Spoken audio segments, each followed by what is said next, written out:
बच्चू कडूंच्या रायगडवरील अन्नत्याग आंदोलनाला मोठं यश आलं। आंदोलनातील मुद्दे निकाली काढण्यासाठी बैठक आहे।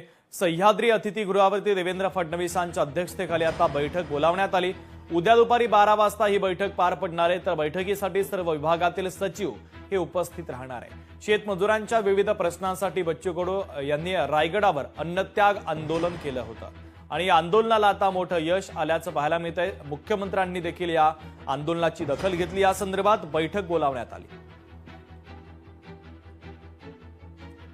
सूरज 10 आपले प्रतिनिधी आपल्याशी जोडले जातात। या बातमीच्या संदर्भातले अधिकचे अपडेट्स देण्यासाठी सूरज, बच्चू कडू यांनी रायगडवर अन्नत्याग आंदोलन केलं होतं। खरं तर त्यांच्या अनेक मागण्या होत्या। त्यांच्या आंदोलनाची आता देवेंद्र फडणवीसांनी दखल घेतली। या संदर्भातली उद्या 12 वाजता एक बैठक बोलावण्यात आलेली आहे। महत्त्वाचे अपडेट नेमके काय आहे?